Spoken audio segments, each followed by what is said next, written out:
Passion for Youth Ministry. Passion for Youth Ministry. Nagaan araarrii fayyaan waaqayyoo hunduma keessaniif baay'atu barattoota Focus Finfinnee fi namoota barumsa keenya hordoftan hundumaa. Ani Pastor Naal Baqqaleetii akkuma yeroo darbee wajjin ilaalaa turre ergaa gara Qolosaayis irratti hundoofnee dubbii waaqayyoo wajjiniin barachaa turreerra. Arrasii itti fufnee kan wajjin barannu ta'a jechuudha. Arra kutaa 13ffaadha. Waa'ee namummaa moofaa fi waa'ee namummaa haaraa kutaa dubbatu kutaa baay'ee barbaachisaa. Kutaawwan kanaan dura darbanii wajjin illee yaa'iinsa yaadaa kan qabudha. Arra kan wajjin ilaallu. Yaadattu yoo ta'e kutaa 11ffaa irratti waa'ee du'uu ilaallee, kutaa 12ffaa irratti immoo waa'ee Kiristoos wajjin du'aa ka'uu ilaallee, kutaa 13ffaa kanarratti immoo waa'ee namummaa haaraa erga du'aa kaanee booddee akkamittiin jiraannaa, namummaan keenya inni moofaan isa kamii, inni haaraan immoo isa kamii kan jedhu wal bira qabnee waa tokko irratti ilaallu ta'a. Kutaan har'a waliin qayyabannu Qolosaayis boqonnaa 3 lakkoofsa 5-10tti kan jirudha. Akkuma mala keenyaa maqaa Gooftaa Yesuus Kiristoosiin nan dubbisa. Mata dureen isaa Baayibilii Afaan Oromoo irraa waa'ee jireenya isa moofaatii fi isa haaraa dubbachuusaa jedhee jalqaba. Lakkoofsa 5-10tti kan jiruun dubbisa. Egaa yaada keessa wanta lafarra jirutti isa hidhu, halalummaa, xuraa'ummaa, kajeellaaf hawwa hamaa, sassata isa waaqayyolii tolfaman waaqessuutti lakkaa'amus of keessaa ajjeesaa. Sababii wanta kana hundumaatiif dheekkamsi waaqayyoo warra isaaf hin abboomne irratti hin dhufaa. Namoota waan akkasii hojjetan gidduu yommuu jiraattan, isinis immoo yeroo sana akkasumatti deddeebi'aa turtan. Amma garuu isin dheekkamsa, aarii, hammina, maqaa walii balleessuus hundumaa ofirraa fageessaa. Dubbiin nama yellaasisuus afaan keessan keessaa hin ba'in. Soba walitti hin dubbatinaa. Namummaa moofaa hojii isaa hundumaa wajjin ofirraa baaftaniittu. Namummaa haaraas uffattaniittu. Inni hubannaa isa akka fakkaattii isaatti isa uume bira ga'uudhaaf yeroo hundumaa haareffamuutti jira. Ameen. Itti fufeen dubbisu amma lakkoofsa 10 duwwaattidha kan nuti qabaannu. Seeshinii kanarratti kan nu qabaannu amma lakkoofsa 10 duwwaattidha. Kutaa darbe keessatti egaa yaada keenya wanta waaqarraatti malee wanta lafarraatti hidhuu akka hin qabneedha kan baay'inaan wal wajjiniin ilaallee. Keessumatti iyyuu waaqayyotti gaafatamummaa yaada keenya wanta waaqarraatti hidhuu nuuf kenneera isa jedhu irratti xiyyeeffannaa laannee jechuudha kan wal wajjiniin barachaa turre. Egaa kutaa kana keessatti immoo maaltu yaada keenya wanta lafarraatti hidhuu danda'a? Eenyummaa haaraas uffanne kanatti immoo akkamittiin deddeebi'uu dandeenya? Eenyummaa du'aa kee kanaan akkamittiin deddeebi'uu dandeenya kan jedhu laalla. Baay'ee kan namatti tolu yaa'iinsa yaadaa isaati. Yaa'iinsa yaadaa namatti tolu qaba. Tariigaa waa tokko ilaaluudhaaf akka nuu mijatutti gaaffiiwwan tokko kaasuudhaaf nan yaalaa. Garuu immoo waluma faana yeroon dubbadhu akkasin duukaa qayyabachaa deemtan gamanumaan ajjeesaa deemna jechuudha. Jalqaba irratti lakkoofsa 5 fi lakkoofsa 8 irratti yaada wal fakkaataa tokko arganna. Yaada keenya wanta waaqarraa irratti akka nu hidhanne akka hin hidhanne maaltu nu godhaa kan jedhu hawwa namummaa moofaa kan jedhu jalattitu qabxiiwwan baay'ee list out godhee jira. Halalummaadha, immorality, fornication isa jennu jechuudha. Yeroo baay'ee halalummaa kan jennu kuni namoota gaa'ilaan dura immorality yookaan fornicationii cubbuu ejjaa nama gaa'ilaan dhaabbanne tokko tuqu jechuudha. Nama gaa'ilaan dhaabbanne tokko kan tuqu halalummaa jedhama. Halalummaan kun waan baay'eedhaan ta'uu danda'a. Keessumatti bara amma keessa jirru kana keessa fornication ni jennu yaadaan ta'uu danda'a. Maaliif macaafa qulqulluun namni garaa isaatti ija hawwaatiin dubartii tokko ilaale akka waan ishee bira geetedha waan ta'eef yaadaan ta'uu danda'a. Akkuma kana chaatiidhaan ta'uu danda'a. Wantoota dirqama qaamaan wal bira ga'uu duwwaa ta'uu dhiisuu danda'a. Fornication ni jennu kun jechuudha. Walumatti immoo xuraa'ummaa jedha. Impurity yookaan uncleanness isa jennuudha. Xuraa'ummaa kan jedhu kun immoo walumatti qabaasaati. Halalummaas ta'uu danda'a, ejjas ta'uu danda'a, pooligaamii isa jennus ta'uu danda'a. Walumatti xuraa'ummaa impurity isa jennu jechuudha. Kajeellaadha. Evil desire. Kajeellaa hamaa. Hawwa hamaa. Sinful passion. Sinful passion. Sassata. Greed. Covetousness isa jennu jechuudha. Inni kun immoo hundaa'uun waaqayyolii tolfaman waaqessuutti lakkaa'amaadha. Dheekkamsa, aarii, hammina, maqaa walii balleessuu, dubbii nama yellaasisu, soba jedheetu waa baay'ee tarreessa kutaa kana keessatti jechuudha. Innaa akkuma isinii kaasee halalummaan ejja ta'etu namoota gaa'ela keessa hin galle kan ilaallatudha. Xuraa'ummaan inni jennu akkuma waliigalaatti qulqullummaa dhabuu jechuudha. Kajeellaa hamaa inni jedhu kun waan ulfina waaqayyoof hin taane hawwuu, waan waaqayyoon nuun laanne hawwuu isa jedhudha. Hawwa hamaa kan jedhu immoo dheebuu walquunnamtii saalaa gaa'ela alaati. Dheebuu ejjaati. Hawwa hamaa inni jedhu kun jechuudha. Walquunnamtii saalaa yookaan dheebuu ejjaa hamaa ta'e daangaa gadhiise bo'oo ala ta'e jechuudha. Sassata isa waaqayyolii tolfama waaqessuutti lakkaa'amuudha. Sababiin sassati waaqayyolii tolfama waaqessuutti lakkaa'amee fi wanta lafarraa iddoo waaqayyoo bu'uu hin dandeenye waama biyya lafaa kanarra jiru bakka waaqayyoo buusanii dheebuu akka malee qabaachuufidha. Sassata gaafa jennu sassata horii ta'uu danda'a. Namoonni tokko horii argachuudhaaf waaqayyoon caalaa gaafa isaan horii gar malee dheebotan argina. Humnaa ol dharra'uu, adamsuu, ofirratti moosisuu, waaqa godhachuu jechuudha. Innaa sassati kanaafidha kan inni waaqa tolfamaatti lakkaa'amuuf. Nama tokkotti qabeenyatu waaqa tolfamaa ta'e, nama tokkotti waanuma garaagaraatu waaqa tolfamaatti ta'a. Waan waaqayyo ala ta'e kamiin iyyuu argachuudhaaf dheebuu guddaan keessa keenya jira taanaan inni waaqa tolfamaadha. Sassata jedhama. Dubbii nama yellaasisu kan jedhamu kun qoosaa hin taane, dubbii ayyaana waaqayyo namaaf hin daballe. Fakkeenyaaf yaadattu Qolaasaayisuma kana boqonnaa 4 irratti tarii yeroo bira geenyu sin ilaalla. Lakkoofsa 6 irratti akkas jedha. Haasaan keessan yeroo hundumaa gurratti kan toludha. Akka soogiddaas mi'aa ta'udha. Namaaf immoo adduma addaan deebiisaaf deebisuun ta'u beekaa'edha. Innaa dubbii nama yellaasisu ni jedhu kuni qoosaan taane gurratti kan hin tolle isa lakkoofsa 6 boqonnaa 4 irraa jedhu kana wajjin akka inni wal simu in agarraa. Kun yaadi kun akkasuma Efesoon boqonnaa 4 lakkoofsa 29 irratti illee barreeffamee arganna. Dubbii gargaaru yeroo barbaachisutti kan cimsu warra dhaga'uufis ayyaana kan kennu malee dubbiin hamaan afaan keessan keessaa hin ba'in jedheetu lakkoofsa 29 irraa ka'a. Boqonnaa 5 lakkoofsa 4 irraas immoo dhufe dubbii galateeffachiisu malee dubbiin gurratti hin tolle, dubbiin midhaan hin qabne, qoosaan hin taanes hin dubbatamin jedha Efesoon irraas jechuudha.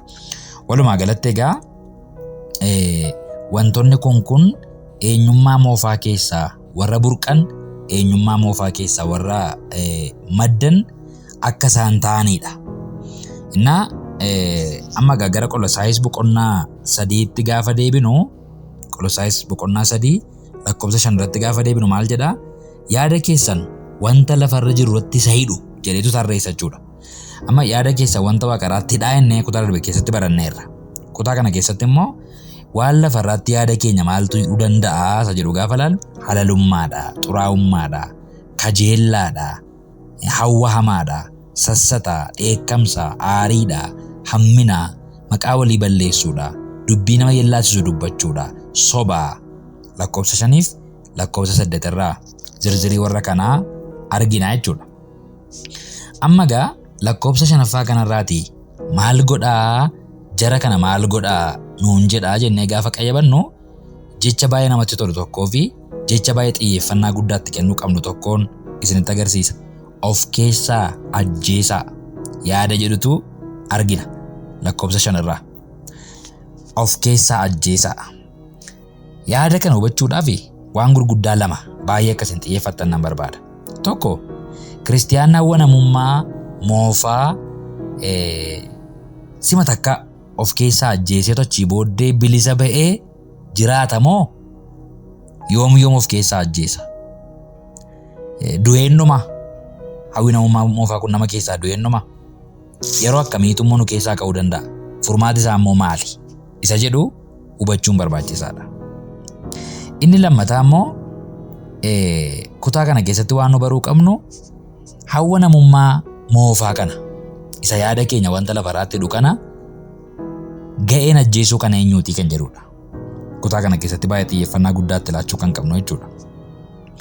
Gaaffiin jalqaba irratti isin gaafadhee fi of keessaa ajjeesaa gaafa jedhu kiristiyaanaa hawwa namummaa moofaa sima takkaa of keessaa ajjeesee achii booddee bilisa ba'ee nama dheekkamsi hin qorre, nama hawwii hamaan hin qorre, nama kajeellaan hin qorre, nama xuraa'ummaan hin qorre, nama halalummaan hin qorre, nama sobi hin qorre ta'ee perfektii ta'ee jiraachuu danda'amoo yoom of keessaa ajjeesaa kan jedhu kana ergaa gara Roomaa boqonnaa 7 lakkoofsa 14-25 akkasiin dubbifattan hin barbaada.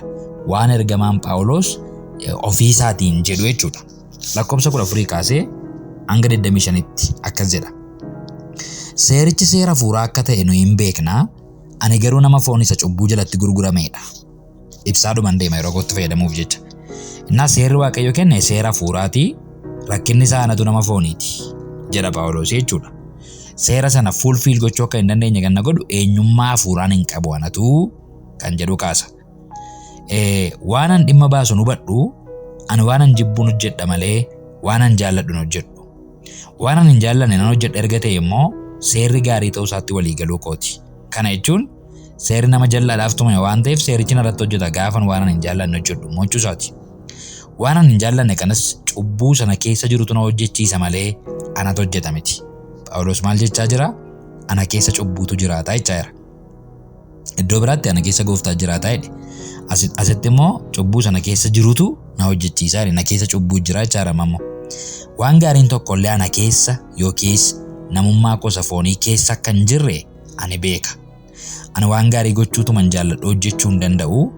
Waan gaarii san jaalladhu hin godhu. Waan hamaa san hin jaallanne garuu nan hojjedha. Ammas waan hin jaallanne yoo hin godhe egaa seechi cubbuu sana keessa jirutu na hojjechiisa malee anatu isa hojjeta miti. Ammas dabalee cubbuutu na keessa jira jechaa jira. Egaa ana isa waan gaarii hojjechuu barbaadutti wanti hamaan harka kootti dhufuun seera ta'uu isaa nan arga. Ani keessa namummaa kootiin seera Waaqayyootti nan gammada.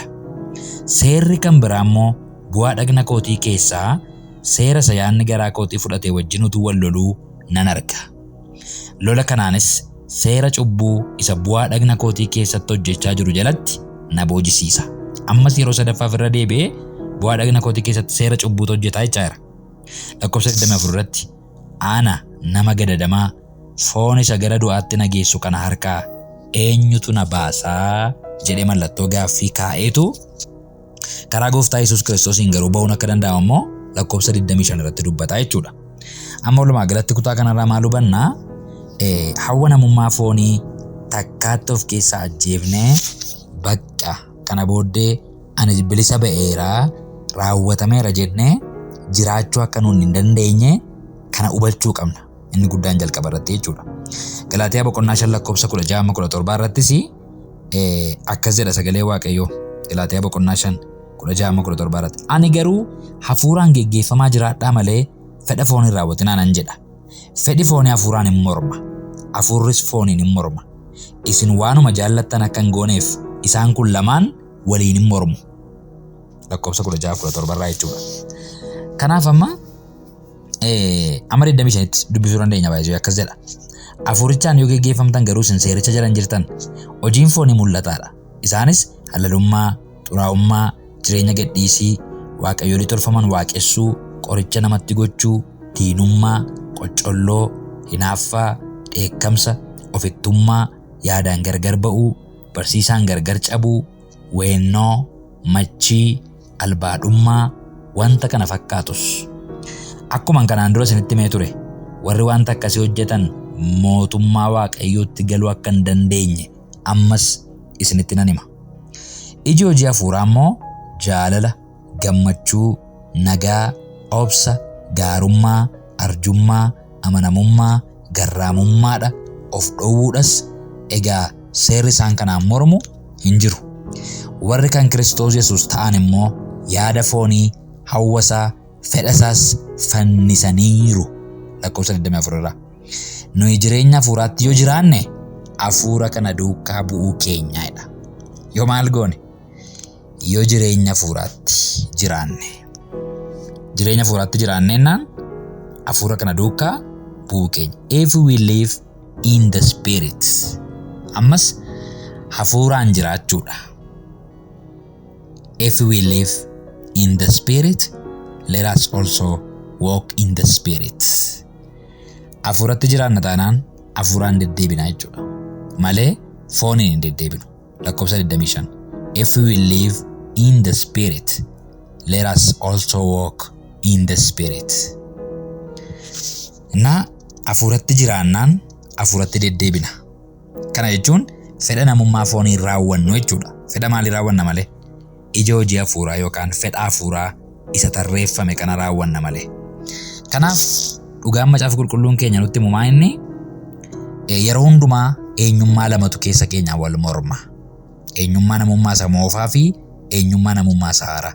Kanatti yoo madda baanaa yoo jettanii gaafa gooftaan keenya Yesuus Kiristoos deebi'ee dhufee dhagna ulfina qabeessaan du'aa nu kaasu kanarraa adda ba'uu dandeenya.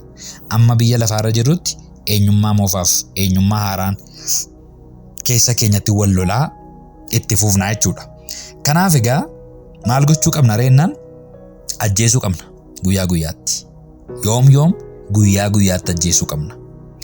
Maallee nuun eenyummaa haaraadhaan du'aa kaaneera miti? Yaa eenyummaa haaraan du'aa kaane jechuun garuu eenyummaan moofaan fedhi namummaa isa moofaa nu keessaa raawwatee badeera jechuu miti. Guyyaa guyyaatti ajjeefna, guyyaa guyyaatti du'aa kaanne immoo. Kanaafidha guyyaa guyyaatti ajjeesuun kan barbaachiseef. Eenyummaa cubbuudhaan manca'e, kan hin fayyine, kan hin qulqulloofne, kan du'ee nafne yoo nun ajjeefne deebi'ee ka'uuf poteenshaalii akkasii qabutu keessa keenya jira. Kana beekuu qabna, kana amanuu qabna jechuudha. Kanaafidha guyyaa guyyaatti gooftaatti siquun kan nu barbaachisuuf. Torban darbe inni nuun kadhanne har'aaf wabii kan inni nuun taaneef kanaafidha. Guyyaa hundumaa dubbii sagalee Waaqayyoo soorachuun hafuuraan deddeebuun. If we will live in the spirit, let us walk in the spirit, by the spirit. Na hafuuraan egaa amma ajjeesaa kan jedhu kana maal goone ajjeefnaa kan jedhuu fi Roomeen isa kanaafis deebii qaba. Keessumatti boqonnaa 8 lakkoofsa 13 irraa akkas jedha. Akka fedha fooniitti yoo jiraattan du'uun keessan beekamaadha. Hafuuraan hojii namummaa keessan isa foonii yoo ajjeeftan garuu in jiraattu. Maaliin du'a jechuudha hojii namummaa foonii? Hafuuraan du'a jechuudha. Silas immoo yoo hafuuraan jiraanne, yoo hafuuraan taaneedha Galaatiyaarraas. Roomeerraas hafuuraan hojii namummaa keessan isa foonii yoo ajjeeftan in jiraattu nuun jedha. Boqonnaa 8 lakkoofsa 13 irraa. Kanaaf ga'een ajjeesuu kan eenyuti isa jenneefi ga'een ajjeesuu kan keenyadha. Garuu kan ajjeesu nu miti. Kan ajjeesu eenyudha? Hafuuradha. Ga'een keenya maayinare hafuuricha wajjin connected ta'u. Yeroo hundumaa hafuurichatti siquu, yeroo hundumaa hafuuricha dheebochuu, yeroo hundumaa hafuuricha barbaadu, yeroo hundumaa hafuuricha kadhachuu, yeroo hundumaa hafuuricha irratti dependentii ta'uudha. Waaqayyoof galanni guddaan haa ta'u. Kanaaf of keessaa ajjeesaa gaafa jedhu kan ajjeesu nu miti. Actually kan ajjeesu hafuurichadha. Garuu hafuurichaan ta'a of hiyyamaa jireenya keessan heeyyamaa yaada jedhu akkan of keessaa qabu arginaa jechuudha. Qolosaayis boqonnaa 3 lakkoofsa 5 irraa of keessaa ajjeesaa inni jedhu sun akkamittiin du'aa kan jedhuu fi amma yoomitti immoo turaa wallaansoon kun kan jedhu kaasuu yaaleera jechuudha. Kanaaf egaa boqonnaa 3 lakkoofsa 5 kanarraa hawa namummaa foonii of keessaa ajjeesaa yeroo namni ga'ee qaba jechuudha. Namni ga'ee qaba jechuudha. Inni kan biraani hawa namummaa fooniitiin deddeebuun dhiibbaa maalii qabaa kan jedhu lakkoofsa 6-7 irratti nagarra. Dheekkamsa Waaqayyoo fidaa kan jedhudha gabaabaatti deebiinsa. Hawa namummaa fooniitiin deddeebuun Galaatiyaa irratti immoo sila maal jedha? Warri kana haala akkasitti jiraatan kun mootummaa Waaqayyootti akka isaan hin galle kanaan dura isinitti meera amma isinitti himaadha. Galaatiyaa irraa sila dubbifan.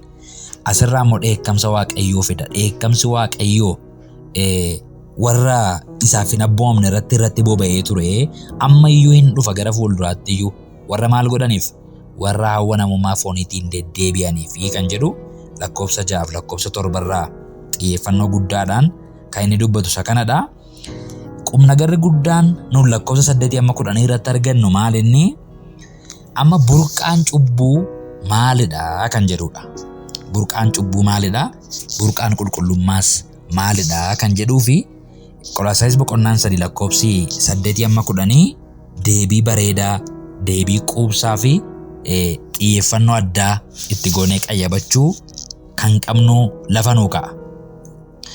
Innis maalinni burqaan qulqullummaas ta'u burqaan cubbuu maali gaaffii jedhuuf yeroo deebii laatu barreessaan kun eenyummaa yookaan namummaa isa jennudha. Identity. Cubbuudhaaf burqaa kan ta'u identity. Dhimmi cubbuu dhimma identityiti inni jalqaba. Dhimmi qulqullummaas dhimma identityiti inni jalqaba jechuudha. Mee 8 amma 10 laa irra deebi'een dubbisa akka jedha. Amma garuu isin dheekkamsa, aarii, hammina, maqaa walii balleessuus hundumaa ofirraa fageessaa. Dubbiin nama illaasisus afaan keessan keessaa hin bahin jedheetu soba walitti hin dubbatinaa. Namummaa moofaa. Namummaa isheettu qabadhaa. Namummaa moofaa hojii isaa hundumaa wajjin ofirraa baaftaniittu. Amma irra deebi'ee namummaa haaraa uffattaniittu jedha. Dhimmi cubbuu hojjechuuf cubbuu hojjechuu dhiisuu dhimma maaliiti jechuudha? Dhimma namummaati yookaan dhimma eenyummaati. Eenyummaa moofaadhaan yeroo hoogganamnu cubbuu bitamuun keenya obeesiidha. Eenyummaa haaraadhaan yeroo hoogganamnu immoo ija hojii hafuuraa calaqqisiisuun, ija hojii hafuuraa naqachuun keenya obeesiidha. Inni kunis jechuudha. Kanaaf amma xiyyeeffannaa guddaa laachuu kan qabnu maal irratti yoo jettanii dhimma eenyummaa keenyaa irrattidha. Dhimma eenyummaa keenyaa irrattidha. Eenyummaan keenya eenyummaa isa Waaqayyo irraa fudhanne isaan deddeebi'uu fi isa sooruu eenyummaa keenya sana sooruu akka qabnutu macaafni qulqulluun nutti dubbata. Qaama lama wal lolaa inneerra. Namummaa moofaa fi namummaa haaraa keessa keenyatti wal lola. Lamaan isaanii ija qabu. Iji isaanii ilaalleerra. Lamaan isaanii ija duwwaa qabu otoo hin taane consequence qabu. Outputii qabu. Outputiin isaa ija namummaa haaraa yoo naqanne jireenya bara baraa arganna. Ija namummaa isa moofaa yoo naqanne garuu dheekkamsa Waaqayyoo nurratti dhufa. Kana duwwaa mamani mootummaa Waaqayyootti hin galanii jedha macaafni qulqulluun. Baay'ee gilxiidha. Baay'ee gilxiidha Galaatiyaa irratti ilaalleerra. Amma gaa dhimma namummaati erga ta'ee namoota wal lolan qaamota keessa keenya wal lolan kana lamaan qaamota faallaa kana lamaan moosisuudhaa fi ga'ee qabna. Ga'een sun maal jennaan of keessaa ajjeesuudha. Isa kamiin? Isa moofaa. Ija hojii namummaa isa moofaa sana, eenyummaa isa moofaa sana of keessaa ajjeesuu qabna. Maal moosisuudhaaf? Eenyummaa isa haaraa moosisuudhaaf. Nama nuun soorretu mo'aa jechuudha. Qaama nuun soorretu mo'aa jechuudha. Akkamittiin ituu moosifnaasa jedhuufi inni tokkoffaani hafuuraan geggeeffamanii jiraachuudha inni ilaalleerra. Galaatiyaa irrattis Roomee boqonnaa 8 irrattis hafuuraan geggeeffamanii jiraachuu, hafuuricha dheebochuudha inni irra. Inni kan biraani jireenya dammaqaa qabaachuu nu barbaachisa. Jireenya yeroo hundumaa dammaqaa ta'e fuula Waaqayyootti qabaachuu nu barbaachisa. Fuula Waaqayyootti qabaachuu nu barbaachisa. Isa kana lammaffaa Phexros boqonnaa 3 irraa ilaaluu dandeenya. Lakkoofsuma 1 irraa jechuudha. Michoota koo anamma egaa lammaffaa isiniif caafuu kooti. Isaan keessatti isin yaadachiisee yaada keessan isa qulqullaa'aa nan dammaqsaa jedha. Maalan dammaqsa jedha? Yaada keessan isa qulqullaa'aa nan dammaqsa. I stir up your pure mind. Yaada keessan isa qulqullaa'aa isa fayye eenyummaa keessan isa qulqullaa'aa sana nan dammaqsaa jedha. Sagalee Waaqayyootiin dammaqa kun immoo jechuudha. Tokkoffaa Tasalonqee boqonnaa 5 ilaaluu dandeenya. Lakkoofsa 6-11 kan jiru. Egaa kottaan dammaqna of hin qabnas malee akka warra kaanii rafuu hin dhiifnaa jedha. Warri rafan halkan rafuu, warri machaa'anis halkan hin machaa'u. Nuyi garuu warra guyyaa erga taane of hin qabnaa, maddaa sibiilaa isa kan amantiif jaalalaa hin uffannaa, abdii fayyinaas akka gonfoo sibiilaatti mataatti hin kaa'anna. Waaqayyo karaa gooftaa keenya Yesuus Kiristoos fayyina akka argannuuf malee dheekkamsaaf yaadee nun qopheessine. Nuyi warri jireenyatti jirrus warri obbaafannes jireenya isaa akka qabaannuuf Kiristoos nuuf du'e. Kanaaf akkuma amma gochaa jirtan wal jajjabeessaa, wal cimsaas jedha.